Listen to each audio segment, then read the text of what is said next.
So my family was pretty frugal growing up. Like my dad was born in the US, but his parents immigrated from China during World War II with practically nothing. So I think that, led them to lead frugal lives. I remember my grandfather's line to us, my brothers and I, was, you can have all you want, but don't waste. um, Imagine that, like an old Chinese man saying. Yeah. So, and my mom too, my mom's dad unfortunately passed away when she was in high school. So her mom, raised her and her sister and brother kind of as a single mom. I mean, she was already in high school. So I guess from that perspective, it wasn't like as a little kid, but she still also lived a pretty, probably middle class life, I would say, but on the frugal side of things. So both my parents, I don't think they intended to teach us that, but my whole family is frugal. My brothers too. Yeah. So I think it just, by example, they kind of showed us that. That makes a lot of sense. Did you always have that frugal gene though? Because I know some people, they have super frugal parents. They don't have all the maybe the niceties, maybe the stuff that the other kids don't have. And then they want, the second they get like a real, big boy or big girl job, they go and buy the Porsche and they get the, the top level apartment and all that fancy stuff that they didn't have growing up. So did you stay frugal through and through, like throughout that first quote unquote big girl job when you started making real money? It was just, I think just part of me. Like I was always like a delayed gratification person too. Like even if like eating an ice cream sundae, like the cherry is the best part, I would save it till the end. Like want that to be the last bite. So I think it's just in my nature. Yeah.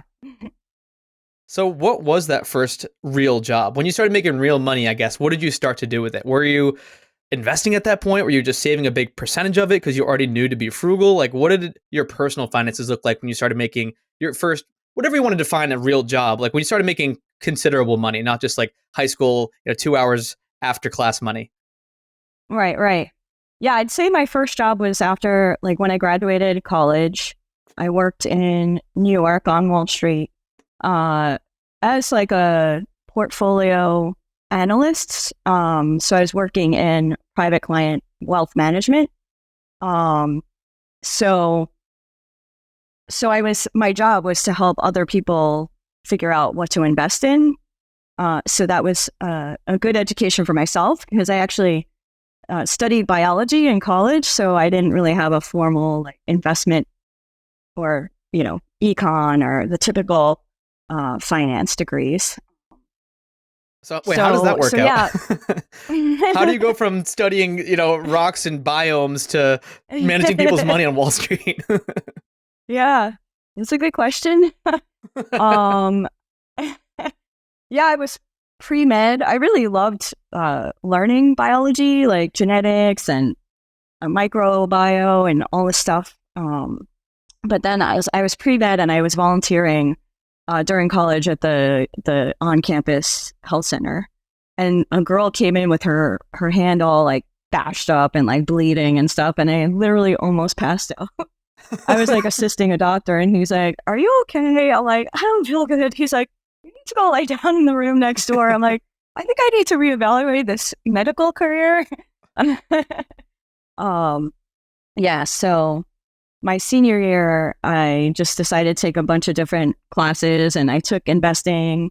I took like random like marketing and communications, and I really liked the investing class, and it was a good environment in the market when I graduated for jobs. So luckily I was able to get kind of this entry-level job even without I think I was actually the diverse candidate, like from a educational background because there were 4 of us that the company hired into this new program of portfolio analysts, and the other 3 had business type degrees. So hey, any way you can get your foot in the door. That's right. So at that point, I know living in New York can be really expensive. Were you able to save a decent portion of your income? What did your personal finance? Yeah, definitely expensive. I lived in New Jersey across the water. I would take the PATH train in. Anybody's familiar with that? Into actually the World Trade Center was still around back then. It was in 98. And I remember having a spreadsheet, like this is where the spreadsheet first started with the budgeting. And like, I used to make sandwiches and eat, like, I didn't go out to eat ever. But I still did. I know I still contributed to my 401k. I think, I don't remember the amount back then. I think it was probably something around 10,000, like pre-tax that was allowed, something around there. And, I do remember still maxing out that pre-tax limit, even with like, back then I was making $40,000 as my first job. So with rents in New York City and, just the expenses and everything there, doesn't go a long way. But, yeah. Somehow well, that's why you're living in still, Jersey like, making sandwiches. Yeah, exactly. Yeah.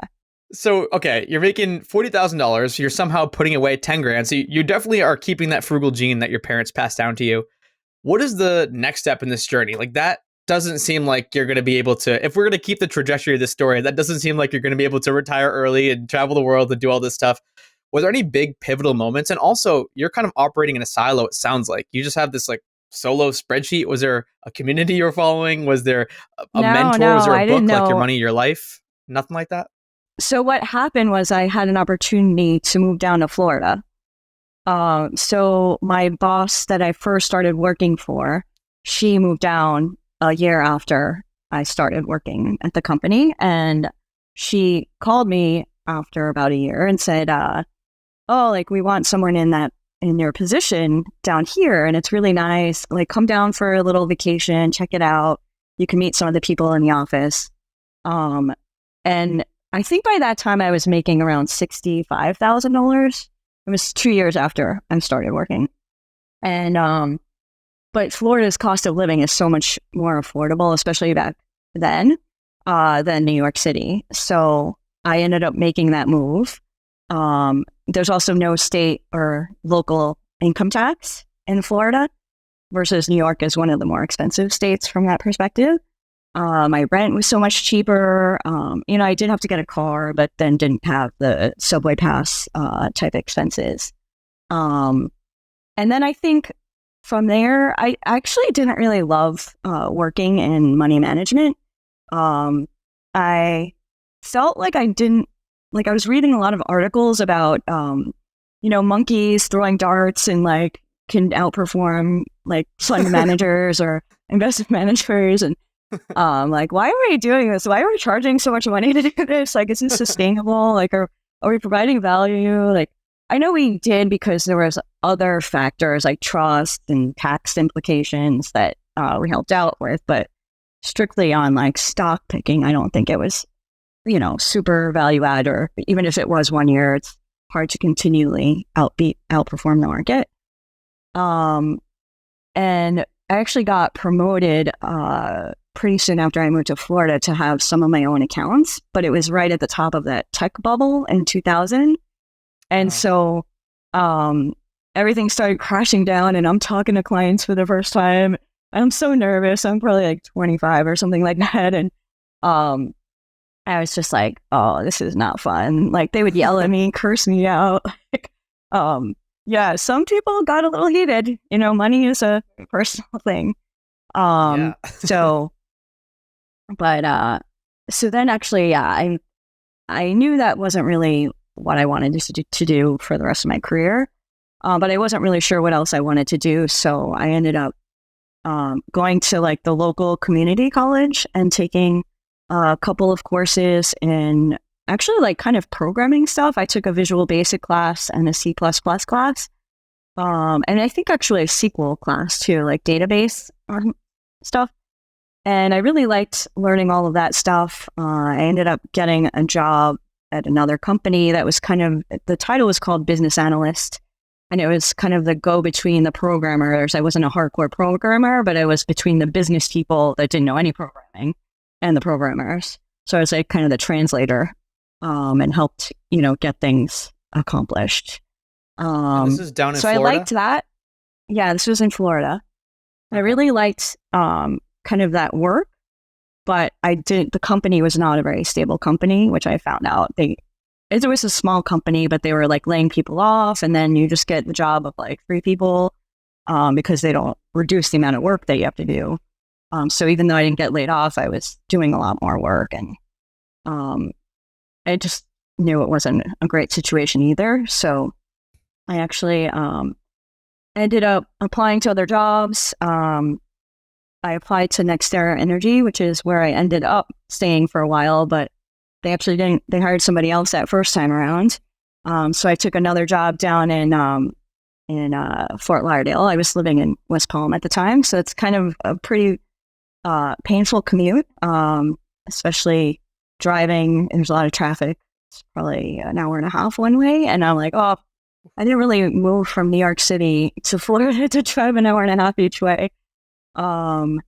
So it was a similar role, like the kind of liaison between business people and programmers. But yeah, just the commute was not the best. Like I would get up early and try to beat the traffic and work out and then go to work, but still, it just wasn't sustainable. But then NextEra ended up calling me back and said, "Oh, are you still interested?" And I said, "Sure." I'm like, "But I took another job, so I'm making more money now, so you're gonna pay me more." And they're like, "Oh, okay, no problem." I'm like, perfect. Yeah. Yeah. So I ended up taking a position with NextEra Energy. It has 2 main divisions: Florida Power and Light, and the other side is called Energy Resources, which is the side I worked on. And it was in a trade floor situation, like trading energy derivatives, like futures, forward contracts, options, stuff like that. Okay, so I didn't really know anything about finance. Right. Okay. And I didn't really know anything about energy at the time, but I really like to learn new things, and it seemed like a good opportunity to try that. I mean, cool. Yeah, and then once I started there, I was working with a bunch of, it just seemed like really smart people. The work was interesting and challenging. I was learning a lot, and through all those changes I had prior to that, I never felt like it was really a good fit. But then once I started NextEra, I think it was about 6 or 7 months after I started, I ended up buying my townhouse because I felt like this is where I'm going to be for a while. I could feel like good. Felt at home. All right, so let's dig into the personal finances during this whole journey where you're jumping from job to job to job. You're going from finance to business analyst, back to even more advanced finance. Do you remember like things like savings rate and maybe like what your mortgage was, what maybe your transportation costs were? Because I think putting some hard numbers to this is going to be really helpful for listeners. Yeah, so I'd say I probably had, it's hard to remember because I even up until when I started working at NextEra, I wasn't making like buku bucks. I was probably under 100K. But in Florida, it is, more affordable. I would say my rent was probably around $1,000 a month. I had a car, but I bought like I actually bought a new car because my family was against buying used cars for some reason. But I bought like a Honda Civic, and I kept it for a long time. And so once I owned it, I just kept it for a really long time. And my mortgage, so I didn't have a mortgage until I was working at NextEra. But I know I ended up paying that off in about 7 years. And as I got, I feel like I'm jumping around a lot here. No, this is helpful. This is the raw, real data. So once I was at NextEra, I worked there for almost 15 years, and I moved around still with different positions. I was on the trade floor for about half of that time, but I had roles of increasing responsibility. So I started out as a quantitative analyst and then became a manager of a small team, I think 3 other people. And then I grew that team to maybe like 8 people, and we had, a good amount of contribution to the P&L for the trade floor. And then, yeah, so I had different roles within the trade floor. And then I got recognized by the CFO of the company. I think he's the one who kind of called me out for this really like next big step up to work in HR. So I think that's really when I started making a good amount of money more. And the bonuses, so there are, annual incentives officially called, but technically bonuses that are paid out every year that can be pretty substantial, especially in the trade floor, depending on how well the group is doing that year. And it sounds like you kept this frugality throughout the whole time. So even when you were making, 40 grand a year, and let's just say you go up to six figures, but you're spending the same, I mean, your savings rate just went from, 10% to 60%. It's night and day. Yeah. And so I know that like my bonuses, I'd say in a good year were roughly the same as my salary. So 100%, I guess. And I would just not spend that at all. I would always save that, and invest that. And then off of my salary, I would still contribute to the 401k. And like, honestly, I didn't, as my salary went up, I didn't, like you said, I didn't have this creep in expenses of lifestyle. I did a little bit, but not like crazy. I kept that Honda Civic for I think it was 10 years, 12 years, something like that. And then I traded it in for a Honda Accord. There you go. Upgrading. Upgrade to the Ferrari. And it was, yeah. And it's funny because I did get a lot of peer pressure. I worked with a lot of people that are like some of my best friends still. And they would, be leasing new Beamers or Mercedes like every 3 years. And they would make fun of me, like kind of tease me, like in a loving way, I guess. But like, oh, when are you going to get a new car? And I remember at one point I did get promoted that step up to the HR position. It was a VP level position, and I had a assistant at the time, and we drove the same car. But hey, now you're traveling the world. So exactly.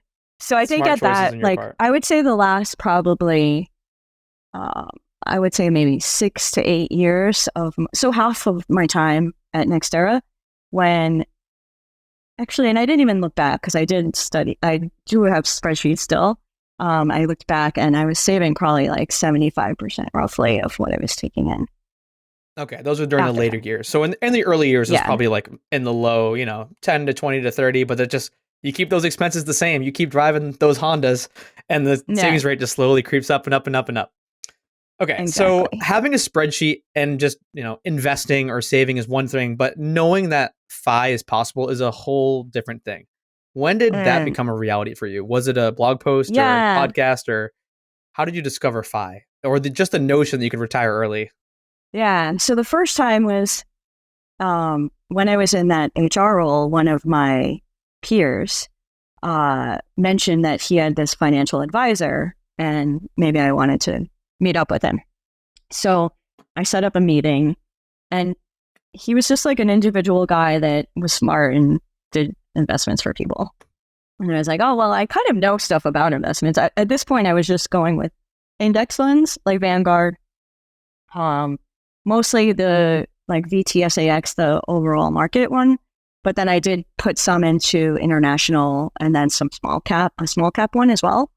And so anyway, I met with this guy, and he, I had accounts all over the place as well. Like if you get like a bank bonus to open up this checking account, I would go sign up for that thing. And, as I left companies, I would have 401k sitting in wherever that was. And anyway, I had like kind of a mess of accounts.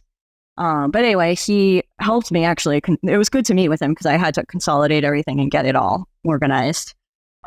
Anyway, when I did meet with him and after he had looked at my financial situation, he told me the way he phrased FIRE was that I could whistle on my way to work. And then he also told me I could spend a little more money if I wanted to. Is this guy like a FIRE community leader, or was he just some random guy who No. happened to know this whole thing? Yeah, no, he didn't even mention the words fire. He was just like a financial advisor to some of the like higher level people at the company. Yeah. So sounds like a good guy. yeah. Not very common that you have financial advisors tell you can retire when you're, in your 30s or 40s, and I just feel like that's such a rarity. That's like the 1%ers of the financial advisor community. Not to say that they're all bad, but there are some bad eggs out there. Yeah. And he actually, was charging us like typical advisor rate, I think around 1%. I figured out, the math on what that is. And I'm like, oh, I don't think I want to pay that much money. So, I mean, he did the whole analysis for free, which was very nice. But, yeah, it gave me, I guess, that first, like idea that could be a possibility. And did you make any changes based on that data? I know you said you could spend more, which is probably the opposite of what most people do, because most people, they discover fire and that's when they downgrade the house. They downgrade the house, they get rid of the second car, they maybe stop going and buying $300 of clothes every week. But it sounds like you were on the opposite side of the spectrum. You maybe started to pack a lunch one day less per week and go out a little bit more, and like maybe you could go to that concert. Yeah, actually by that point, I think, I did have some lifestyle creep because I was making considerably more than my, first career in New York City. But yeah, and then that 40K, exactly. And I was, would go out to eat and kind of live like, I don't know what's normal, but normal-ish life where I wouldn't like stress over paying $10 for a martini or anything. And I would spend them, but I would spend the money on things that mattered to me. And like for me, like cars don't really matter as long as they work. Like I want it to take me where I need to go safely, and I want it to work when I need it to.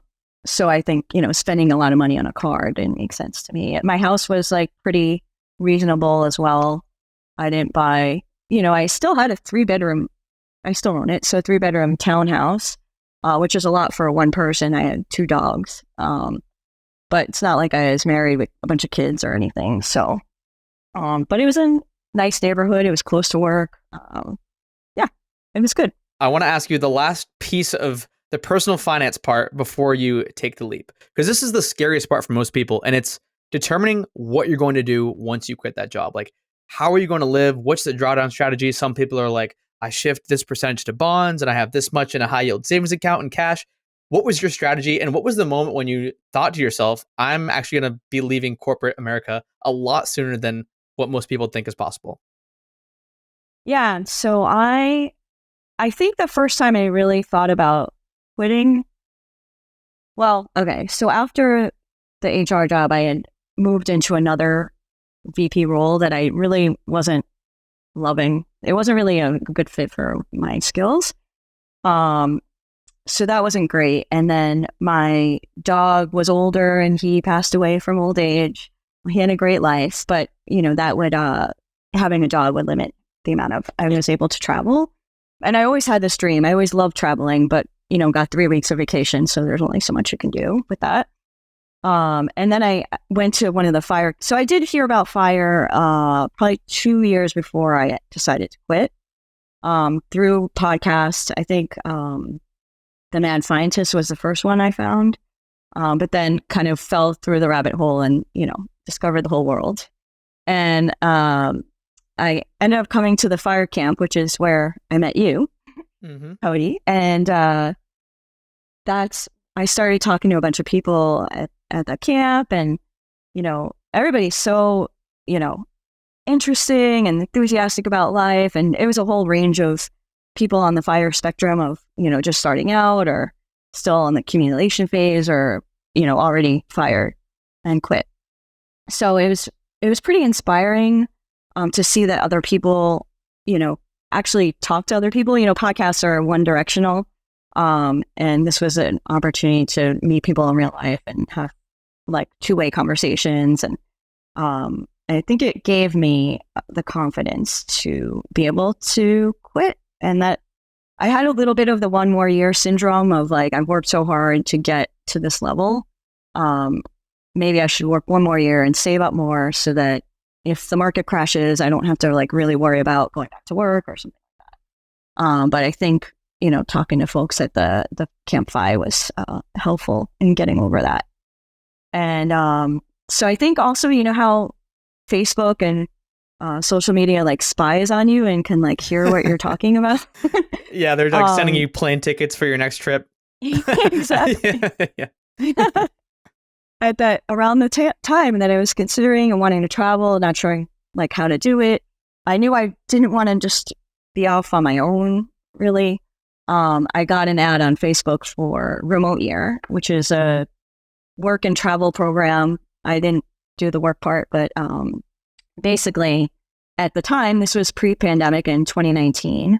They were doing 1 year programs where you're with the same group of 25 people for a year, and every month you move to a new country. So I felt like that was a great way to have a community to travel with and still get to see lots of different places. Yeah. Would you recommend that as an entry point for new travelers? Yeah, for sure. Because they handle a lot of the logistics. They've changed a lot since the pandemic. They're offering 1 month programs now, 4 month programs. So it's even good to just, dip your toes in and try out a 1 month. And actually I'm here in Buenos Aires right now, and there's a group here that I met with last night to watch the Super Bowl.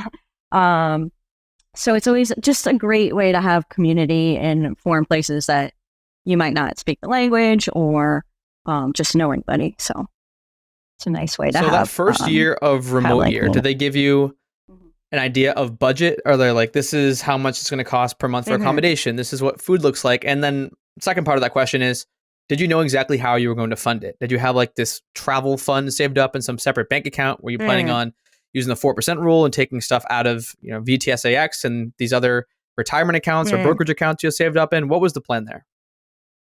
Yeah. So Remote Year, actually, at the program that I did, the 1 year program, you pay, it's $5,000 deposit and then $2,000 every month. And they cover your accommodation, a workspace for the people that are working, like a WeWork type situation, and your flights, not your first flight or the last flight, but all the flights in between for the year.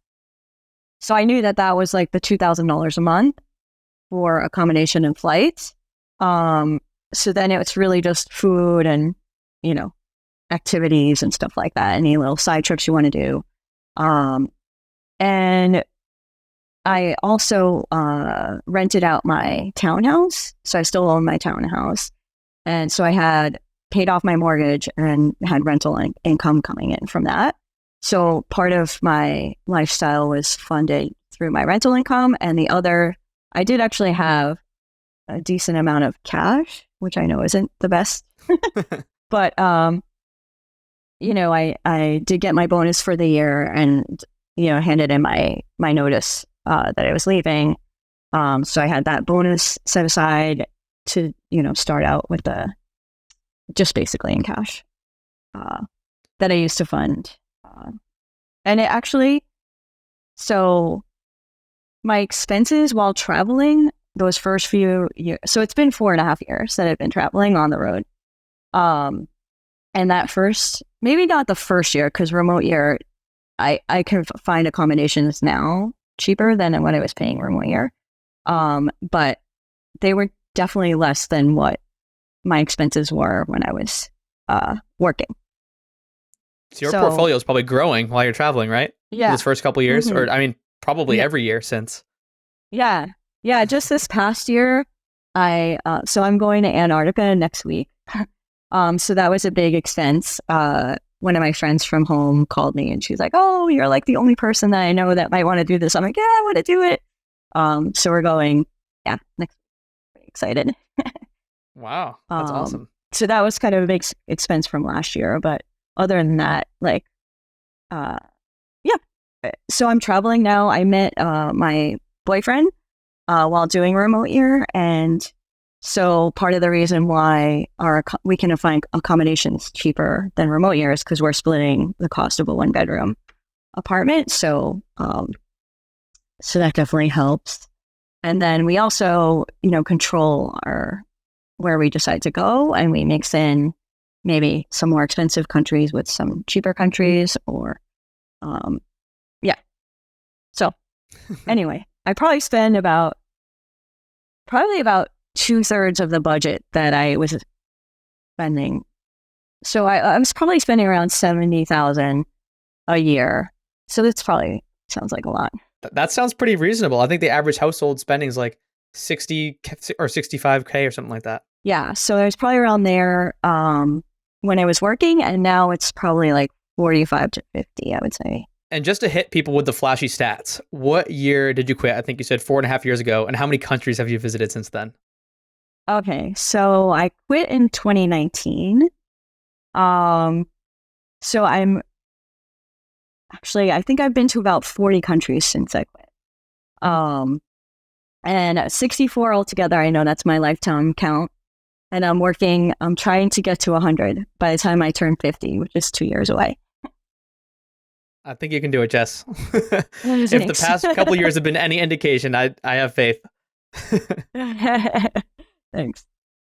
All right. So breaking it down. So that first year, it's so funny to hear this because a lot of people think travel the world, like this is going to cost $250,000. Like there's no way I could keep this up, because they're basing it on their experience with a 7-day all-inclusive to Aruba or Jamaica, which is just, that's not normal living. Like that's not what you're doing. You're not out partying every day, drinking bottles and spending crazy amounts of money on dinner. Like you're just living life in a different country. So the fact that you're like, yeah, it was $5,000 prepay, and then it's like $2,000 for accommodation and flights. I mean, that sounds super cheap. That like when you said those numbers, I'm like, wow, that sounds so cheap. But then you're like, then I ditched remote year because I realized that I could do it for half the price. So what does it look like? Like, let's just take a couple random countries. I know you said you and Michael kind of split your time between expensive countries and cheap countries, and you can kind of pop back and forth. Well, I guess what's one of the more expensive countries? We'll start there, and maybe you can just, if you know off the top of your head, rattle off some of the expenses. Like, what does rent look like? What does food look like every week? And then maybe one of the super cheap places you've been as well. So I'd say recently we were in New Zealand, Australia. Those would be on the expensive side. We probably paid maybe like $2,500 to $3,000 a month for an Airbnb. So we usually book through Airbnbs. Mm-hmm. Okay. Right. So then split in half, yeah. Mm-hmm. And right. So we're usually staying a month in each place. If you book Airbnb for 28 days, there's usually a monthly discount that you can get. And like you said, we're just living kind of normal life in new countries, obviously still exploring and trying new things and doing little, weekend trips and stuff. Michael's working still, so he can't just come play with me every day exploring. But yeah, so another expensive kind, like we stayed in Amsterdam for a month, and that was over 3,000. So I'd say an expensive country is like 3,000-ish. 2,500 to 3,000. And then I'd say on the cheaper side, and we're usually getting like 1-bedroom apartments. In Melbourne, Australia, we got a studio, which I really prefer to have a separate bedroom, because there's 2 of us, so we can, have our own space if we need it. But yeah, so these prices are for like a 1-bedroom. And then, so yeah, some cheaper countries are Southeast Asia, like Thailand, Vietnam. Here, Buenos Aires is really quite affordable. Colombia, yeah. So just to give you an idea, we were in Vietnam in Hoi An, which is kind of in the middle, like Vietnam's long and skinny, and Hoi An's kind of right in the middle. It's a really cute UNESCO World Heritage town, and we paid, it was ridiculous, like $600 or something for a month. Wow. And there we were kind of in like a shared house. It was called Aki's Beach House. We were like 2 minutes walk to the beach. So we had our own bedroom and bathroom and a shared kitchen and a shared pool when you first enter. So it was really cute. And they would clean it like not every day, but every 3 days or something. Later would come on and clean $600. And then we met some other like expats that were kind of staying there longer term, and they're like, "Oh, you got ripped off." I'm like, "How much cheaper can it be?" Oh man, frame of reference, huh? That's hilarious. Yeah. Yeah. So, right. Yeah. And then here, I'd say it's more than that. But we're also staying in like Palermo neighborhood, which is one of the more like expat friendly, like nicer neighborhoods, I guess. And we're paying around $1,300 a month. So to give you an idea, there's definitely between two people, like $650 a month is insane. It's to travel in a completely new country, new people, new food, new destinations. It's amazing. It's amazing. Yeah. Sorry, the US dollar is like really doing well right now. Like Japan is another one of my favorite countries to visit. And everybody thinks Japan is so expensive, but so actually accommodation there's not a ton of stuff on Airbnb available. We did spend a month in Tokyo and got like a really tiny place for probably like $2,000. So it's not even that like expensive. It's just really tiny though. But they're also used to it. So it's kind of part of the custom like way of living in Japan is having tiny spaces. But the food, because the Japanese yen is relative to the US dollar is such a good ratio right now. The food is really quite affordable, and there's a good wide range of like options, like decent food for less than $10 a meal. Or you could go to some gourmet like sushi omakase place and pay $100 if you want it, I guess. Yeah. I was going to ask, actually, talking about food, is the reason you choose Airbnbs so you can cook at home? Because I know when I travel, when we go to cheaper countries, we'll eat out for every meal. Like when we went to Bali, we're not cooking at home because you can go out to a restaurant and get a meal for $4 or less. But in a more expensive country like Australia, maybe you might be going to the grocery store and cooking stuff at home. Is that how you guys split it as well, or are you eating out for every meal? No, it definitely, like you said, it varies based on the price of meals in the place we're in. We were in a probably place that not a lot of people have heard of called New Caledonia. It's like one of the Pacific Islands near Fiji. It's in between Fiji and Australia. And it's a French territory, I think. It's French owned. They speak French there, but the food is really expensive there. And it wasn't even that good. Like, I don't mind spending money once in a while if the food is really good, but it wasn't even that good. So we cooked a lot that month. Yeah, so the values there, like in Vietnam, we ate out every day, like every meal, because it's so cheap, it's so good, and such fresh veggies and herbs, and yeah, it's really good. Why not?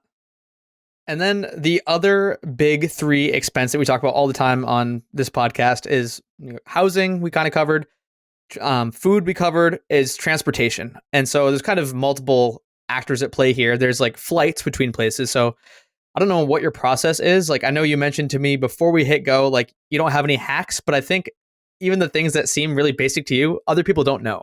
So I think that'd be really helpful talking about like how you go planning flights. Cause like I was just looking at flights from Boston to Perth, and the cheapest ones I could find were like $1,800 a person. Cause we're trying to go during a certain month, and it's just like, okay, well, I guess this is our only option. So yeah, flights is one. And then also, I know a lot of the places, because I've stayed and traveled with you before, are very walkable, but are there any other transportation costs? Like, are you ever in a city where you have to Uber around a lot or take public transportation? And yeah, how does transportation factor into your monthly budget? Yeah. Okay. So for flights, I'll say, like our schedule is very flexible, right? Now that COVID is over, mostly, the world has reopened. We can go anywhere. So I usually use Skyscanner, I think it is. Yeah, I've used that one. Yeah, Skyscanner. Where you can put in like the starting point and see where the direct flights are. Because I don't like to also connect if it's possible to avoid. And then I'll be like, oh, should we go to one of these places next? So that's one thing that adds to the decision-making process. Or just looking on Google Flights, being flexible with the dates. Yeah, nothing really earth-shattering, I don't think. But also sometimes even on Google Flights or Kayak, there's like local airlines that might not be part of their search system. So sometimes I'll just search like Argentina Airlines, and then something might pop up separately from what's on the big platforms. I'm going to the stands like Kyrgyzstan and Kazakhstan and Uzbekistan in May, and I was trying to find flights in between, and there's this Uzbekistan Airways that isn't on Google, and I found that way. So yeah. And then I would say in terms of we usually miscellaneous transportation. Usually stay in bigger cities. Not always, but I like to walk, so walking would be my first preference. And when we're choosing Airbnbs, we look to see like what's around, like is it near restaurants, or look at the reviews and see if people say there's good in a good location around cafes and restaurants and stuff like that. But then, in some places the public transport's great, like in Japan and Korea, in most of Europe. And then here, like in Argentina, there's Uber and it's really affordable. So, if we're going someplace further, just take an Uber. Or like in Vietnam, there's a Grab bike. I don't know if you've heard of this, but it's like an Uber. So Grab is another company, but instead of showing up in a car, they come on a motorcycle or like a scooter, and then you hop on they give you a helmet and you just hop on back. And those Grab bikes are like literally like 80 cents or something to go like half an hour. So super affordable. Yeah. Not bad at all. Okay. Have to ask, as someone who's been to 64 countries, most overrated places. So somewhere you were dying to go to and you get there, you're like, what's all the rage about? And then more importantly, most underrated places. Somewhere you weren't that excited to go to and it just knocked your socks off when you got there. Like this, I don't want to insult anybody. I didn't really love Madrid. Madrid was like, I don't know, like maybe it's just the neighborhood I stayed in was like, it smelled bad. Like it was really crowded. I don't know. And then I do know there's like the rivalry between Madrid and Barcelona, and I am a Barcelona lover, so maybe it's just part of that. There you go. You're biased. I think Crete. We met up in Crete. Crete was awesome. I love Crete. I wasn't, expecting all the little gems we found there, like the cool little like hiking trails and beaches and rocky beaches or sandy beaches. And I did a hike along the cliffs there. It was really beautiful. The little town is super cute, like really good food. What else? Turkey's awesome. Like Turkey's super diverse. Istanbul is like huge, big, 20 plus million people city. But then I went on the southern coast. There's a lot of beach towns there that were really pretty. And then Cappadocia is really unique. Like the rock formations and stuff there. And that was really cool. The hot air balloon city, right? Yeah, hot air balloons. Really cool. Definitely worth it there. So something else I think would be helpful on the same theme is maybe items or things that either you brought along originally that you didn't need at all, or things that you didn't realize you would need until later on. Because I've traveled with you, you travel pretty light. I think a lot of people way overpack for most vacations. They bring too much stuff generally. But yeah, you can answer either side of that question. Is there something that you didn't realize that you would need and you maybe had to buy it once you started hitting the road regularly, or something or some things that you brought that you then discarded because you were just like, I haven't touched this in a year? Yeah.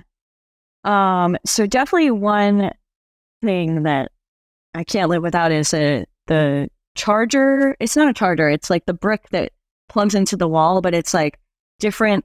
You like press a little lever, and then it works for all the countries. So you can stick out the one that's for the UK, or the one that works here, or the one that works in the US. And it has ports. The one that I have now has ports for like 2 USBs and 3 USCs, or whatever the new thing is called with the iPhone. Who knows? Yeah. And then another thing that you could plug in with a regular plug.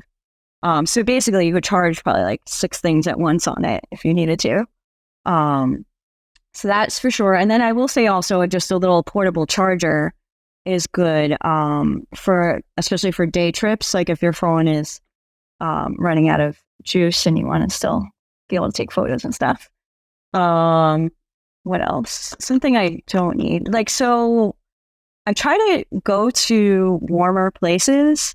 So I don't have a lot of I'm like, aren't you going to Antarctica next week? Except Antarctica. Yeah. This one was, I borrowed like a fleece from my friend who I saw in New Hampshire, and some like lined pants that were like snow friendly. Yeah. So I don't have a lot of, so I guess maybe my trick there is to not go to cold places, so you don't need a lot of bulky things. Oh, and I don't have a lot of shoes. I have like sneakers and some flip-flops, and then another like a little more dressier sandals. But I know shoes can take up a lot of space, and I just usually wear my sneakers everywhere. Keep it simple. Cool. Before we wrap up, what are some other maybe unknown travel tips or things that people should know, or things that you wish you knew when you first set out back in 2019? Because I think the first time I ever felt like out of my comfort zone, I think it was when I traveled in Peru and Chile. And there was just like so many things that I didn't know when it came to traveling in a place that was just like so different and so diverse than what I was used to. Is there anything that comes to mind? Yeah. So I'd say like my checklist that I go through before moving to another place is, number one, do you need a visa? So always checking that. And because some places, we don't need it a lot as Americans, but some things might surprise you, like New Zealand and Australia, you need this ETA. It's super easy to do online, but they won't let you on the plane if you don't have it. So check that you need a visa. Then I'd say like a day or two before, I usually get an eSIM now, which is a way you can download it from Airlo or Nomad. There's a bunch of different apps that you can get, and you can get it specific to one country or a region, and it allows you to have international data on your phone without getting a whole like phone number or whatever set up with the new country. And you could do it ahead of time. So I usually buy it like day before and like download it, and then once you arrive in the country, you just turn it on and it works. But just in case it doesn't work, I usually download Google Maps of like the area that we'll be staying in, and I'll maybe take a screenshot of like the address of the Airbnb or wherever we're going to, just in case. And then also Google Translate, or I would download the language of the country that I'm going to be able to use that. What else? Oh, another thing I'll say is if you're going for like longer term type thing, I always look on Facebook for like, I'll search the city and expats or city and digital nomads. So like Buenos Aires digital nomads, Buenos Aires expats, and there's usually Facebook groups or WhatsApp groups, or you can find things that way to figure out like maybe some festival that's going on, or people are meeting up for like whatever, some kind of lunch or something. And it's a good way to be able to meet people where you're going. Sometimes they have language exchange. Here it's popular. It's called Mundo Lingo, where a couple nights a week at different bars, people that want to learn English or people that want to learn Spanish go there, and you can meet new people and practice your languages. And then there's also like the Meetup. It's different in different countries. Like the Meetup app is another way sometimes to find things to do. I look out usually also at Airbnb experiences. I find those are like, I like them better than just regular tours that you can find. Usually the people are more like putting their heart into it, I guess, or like it's maybe part of their passion. Not always, but like a good amount of the times, like they really care about what they're doing and try to give you a like more personalized experience. Um, oh, there's also like for like longer term nomads, this um it's a website called Nomad List, and if you're trying to figure out where to go, you can like search for different criterias, like you want to be in Asia or you want to be in Europe, and your budget, and like what the weather is like, and if it's friendly for solo travelers, or there's different criteria that it rates a whole bunch of cities on for travelers. So it's a good resource as well. I know I should just let you run with it. You're just dropping knowledge bombs for 5 minutes straight. All these travel tips. I was like, I'm just gonna let Jess run with this. One of my last questions here is there an end date? Like, do you plan on keeping this travel thing going for the foreseeable future? I know you want to get to 100 in the next 2 years, 100 countries seen, which is awesome. But where do you see this ending, if at all? Because I think you've been doing this now for 4.5 years. It looks like every time I've met up with you, like it's always a blast. You're always having the time of your life. Like you're always down to do whatever. You're an inspiration, Jess. So I'm just curious what the next decade looks like if you have that mapped out at all. Yeah, I'm not sure. I think we'll see how tired I am at the end of the 2 years and if I really make it to the 100 countries. But Michael and I have talked about maybe having, like right now, neither of us has a home base, right? So maybe getting a place that maybe we don't stay at full time all year round, but and we don't really know where that's going to be either. So that's part of the decision-making process. That's fun. Yeah. Yeah. So maybe having a home base, maybe having more than one home base, like maybe one in New Zealand or one in Europe somewhere. Not really sure, but that's a possibility. I also really love dogs, and I would love to get a dog, but I know it's not realistic to travel with one. So that might help tip the scales to settling down. Yeah. Just do some trusted house sitters, and I'm sure you can find dogs around the world. I did. But I've done they're a not few your own. in the UK. Yeah, exactly. Yeah. And at this point, I know you were embarrassed to admit that you had a bunch of cash sitting around when you quit. Are you still funding all of these adventures with the cash you saved up, or have you started pulling from like brokerages or IRAs or things like that? Yeah, it's still the cash. The cash. What happens when the cash runs out? Then I have to start pulling out. No, so another thing that the guy who told me I could whistle going to work, brought up that I didn't, I guess, realize or hadn't really thought about, but that a good percentage of my investments or savings are in not tied up in a 401k or a tax sheltered. So I've already paid tax on them, right? Like with after tax money and just like a brokerage account. So, obviously I'll have to pay capital gains tax or dividends tax, but I don't have to pay to take the money out of the account. So actually, I know people talk about the Roth IRA conversions, but I actually never really, I think I looked into it once and it didn't really make sense for me for some reason. I don't remember, but I don't remember what it is. Hey, it's all good. No, that probably makes people listening feel good. Like you're, it's not complicated. You're just going to keep going to the cash runs out and then pull from the brokerage when the time comes. Exactly. Simple. Yep. That's the strategy. Perfect. Well, this has been an absolute pleasure, Jess. I know I promised an hour, so I don't want to keep you longer than that. But you know what's kind of crazy? We haven't met on American soil since that Camp 5 back in 2018. I've seen you in multiple countries around the world, but we haven't seen each other in the States. So who knows where we'll meet next? But it's a pleasure. Right. I just want to thank you again for coming on. I think people are going to get a ton of value out of this and just realize that you can travel the world for. I mean, you're living like you're going to all these cool places. You're not just staying in Southeast Asia, spending as little money as possible, and you're doing this for 45, 50 grand a year. So just people understanding that's possible and hearing your story, I think will hopefully motivate some people to, even if it's just a little mini vacation or they take a little sabbatical and then they realize that they fall in love with the travel thing. And, 4.5 years later, here we are. I just think it's going to inspire a lot of people. So seriously appreciate you, Jess. Thank you for being a good friend and an awesome travel partner and coming on today. Yeah, thank you.